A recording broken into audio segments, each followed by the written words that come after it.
Assalamualaikum warahmatullahi wabarakatuh. Perkenalkan, nama saya Dwi Zaidatun Nikmah, NIM 202031079. Di sini kelompok kami akan mempresentasikan tentang korelasi fungsional antara akidah iman, hukum mahkum, dan jamaah jamiyah yang sebelumnya saya akan memperkenalkan nama-nama pemateri. Yang pertama, Itria Nadifa Ulya, yang kedua Dini Ekowati, yang ketiga Sinta Maulida Aviani, dan yang keempat saya sendiri. Selanjutnya akan langsung dipresentasikan oleh pemateri yang pertama, yaitu Mbak Itria Nadifa Ulya. Kepadanya dipersilahkan. Perkenalkan, nama saya Itria Nadifa Ulya dengan NIM 2020310075. Di sini saya akan menjelaskan dari pengertian korelasi fungsional. Menurut KBBI, korelasi adalah hubungan timbal balik atau sebab akibat. Sedangkan korelasi dalam lingkungan adalah hubungan antara dua sifat kuantitatif yang disebabkan oleh lingkungan yang sama-sama mempengaruhi kedua sifat. Menurut pengertian tersebut dapat disimpulkan bahwa korelasi fungsional artinya sebuah hubungan yang terjalin karena memiliki fungsinya masing-masing dan saling membutuhkan satu sama lain. Selanjutnya akan disampaikan oleh teman saya. Perkenalkan, nama saya Dini Ekowati, NIM 20203100076. Di sini saya akan menjelaskan tentang korelasi atau hubungan iman dan akidah. Yang pertama, arti dan hakikat akidah. Secara etimologis, akidah berasal dari kata al-aqdu yang artinya ikatan. Secara terminologis atau istilah, adalah iman yang teguh dan pasti, yang tidak ada keraguan sedikitpun bagi orang yang meyakini, dapat diterima sebagai dasar beragama dan mengikat kita yang mengaku beragama Islam. Akidah adalah fondasi untuk mendirikan bangunan spiritual. Semakin tinggi bangunan yang didirikan, maka semakin kokoh fondasi yang harus dibuat. Seseorang yang memiliki akidah yang kuat pasti akan melaksanakan ibadah dengan tertib, memiliki akhlak mulia dan muamalah yang baik. Yang kedua, arti dan hakikat iman. Iman secara literal berarti percaya. Percaya adalah perbuatan hati. Secara praktis, iman adalah sesuatu yang ada di dalam diri kita, yaitu suatu aktivitas percaya atau membenarkan sesuatu dalam hati, mengucapkan dengan lisan, dan melaksanakannya dengan anggota badan. Hakikat iman adalah percaya secara penuh, tanpa tercampur keraguan, tidak mempertanyakan, dan tidak menentang. Iman selalu bertolak dari sesuatu yang tidak dapat diketahui, baik secara rasional maupun inderawi. Sesuatu yang diimani, jika berusaha untuk ditolak atas dasar kekuatan akal sehat, selalu tidak bisa. Maka terpaksa harus menerimanya, suka atau tidak suka. Daripada menerima tidak suka, lebih baik menerima atau membenarkan dalam hati. Secara suka rela, karena menerima iman dengan tidak suka, maka hakikatnya tidak beriman.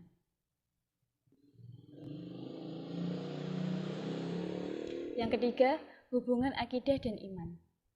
Hubungan antara iman dan akidah secara kejiwaan adalah seirama dengan fluktuasi iman. Iman bisa menebal dan menipis, bahkan bisa timbul dan tenggelam dalam diri kita. Jika iman menipis, ikatan akidah mengendor. Tetapi harap disadari bahwa dalam akidah ada kandungan yang bersifat mengancam, dan dalam posisi yang demikian fungsi ancaman aman kuat. Ketika iman menebal, ikatan akidah juga menguat. Dalam posisi ini, kandungan ancaman menipis. Sebaliknya, fungsi janji-janji dari akidah menguat. Ketika iman hilang, ikatan akidah juga hilang, tetapi harus disadari bahwa fungsi ancaman dari akidah amat kuat, tak terukur pada orang semacam ini. Sekian yang dapat saya sampaikan, kurang lebihnya saya mohon maaf. Terima kasih. Wassalamualaikum warahmatullahi wabarakatuh. Assalamualaikum warahmatullahi wabarakatuh. Perkenalkan, saya Sinta Maulida Aviani, NIM 2020310077. Di sini saya akan menjelaskan materi yang ketiga, yaitu korelasi atau hubungan hukum dan mahkum. Yang pertama yaitu pengertian hukum. Hukum secara etimologi bermakna al-maknu, yakni mencegah. Hukum juga memiliki pengertian qadha, yang memiliki arti putusan. Dapat pula hukum diartikan dengan menetapkan sesuatu atas sesuatu atau meniadakan sesuatu daripadanya. mayoritas ulama membagi hukum kepada dua jenis, yaitu hukum taklifi dan hukum wad'i. Yang pertama, hukum taklifi adalah tuntutan Allah yang berkaitan dengan perintah atau perbuatan atau perintah untuk meninggalkan suatu perbuatan. Kemudian yang kedua yaitu hukum wad'i. Wad'i artinya buatan atau bikinan. Hukum wad'i yang dimaksudkan di sini yaitu adanya sesuatu hukum bergantung pada ada atau tidaknya sesuatu yang lain seperti sebab, syarat, dan mani' atau halangan hukum. Kemudian yang kedua yaitu pengertian mahkum.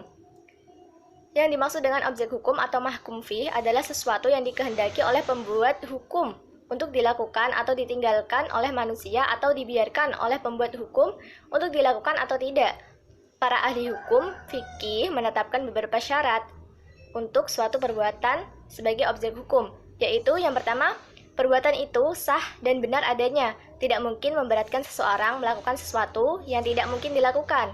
Kemudian yang kedua, perbuatan itu tentunya adanya dan dapat diketahui oleh orang yang akan mengerjakan serta dapat dibedakan dengan perbuatan lainnya. Kemudian yang ketiga, perbuatan itu sesuatu yang mungkin dilakukan oleh mukallaf dan berada dalam kemampuannya. Kemudian mahkum alaih. Mahkum alaih merupakan subjek hukum atau pelaku hukum, yaitu orang-orang yang dituntut oleh Allah untuk berbuat dan segala tingkah lakunya telah diperhitungkan berdasarkan tuntutan Allah itu. Kemudian hubungan hukum dan mahkum. Di sini rukun hukum syar'i itu ada 3, yaitu al-hakim, mahkum fih, dan mahkum alaih. Al-hakim adalah yang memberikan beban kepada manusia untuk melakukan atau meninggalkan atau memberikan pilihan. Dalam konteks hukum Islam, al-hakim itu adalah Allah, Rasulullah, dan ulama. Adapun mahkum fih adalah perbuatan hukum yang dibebankan kepada manusia mukallaf. Sedangkan mahkum alaih adalah orang atau manusia atau mukallaf yang dikenai beban hukum untuk melakukan. Jadi, hukum itu aturannya, sedangkan mahkum itu adalah orang yang menjalankan atau melakukan hukum itu. Nah, itu tadi materi yang bisa saya sampaikan. Untuk selanjutnya akan disampaikan oleh Dwi. Assalamualaikum warahmatullahi wabarakatuh.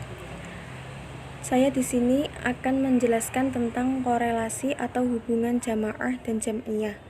Nah, jamaah secara bahasa diambil dari kata al-jamaah, juga diambil dari kalimah al-jam'u yang artinya mengumpulkan atau menyatu padukan yang berpecah belah, atau juga bisa diartikan sebagai perkumpulan manusia yang bersatu untuk tujuan yang sama. Nah, jamaah secara bahasa ini dikaitkan dengan jumlah orang yang berkumpul. Pakar bahasa atau ulama nahwu berpendapat bahwa jamaah adalah jumlah 3 orang atau lebih. Sedangkan para ulama fikih berpendapat bahwa jamaah adalah jamaah 2 orang atau lebih. Lalu, pengertian jam'iyah dan perbedaan antara jamaah dengan jam'iyah. Jam'iyah adalah organisasi atau kumpulan, sedangkan kumpulan individu di dalamnya disebut jamaah. Keduanya berada dalam bentuk nakiroh. Persatuan Islam merupakan salah satu organisasi Islam, karena itu disebut jam'iyah. Adapun kumpulan individunya dinamakan jamaah. Nah, ibaratnya jam'iyah ini merupakan organisasinya, sedangkan jamaah ini orang yang berada di dalam organisasi tersebut. Terima kasih, itu saja materi dari saya. Apabila ada salah kata, saya mohon maaf. Kami mohon maaf yang sebenar-benarnya. Wabillahi taufiq wal hidayah, waridho wal inayah. Wassalamualaikum warahmatullahi wabarakatuh.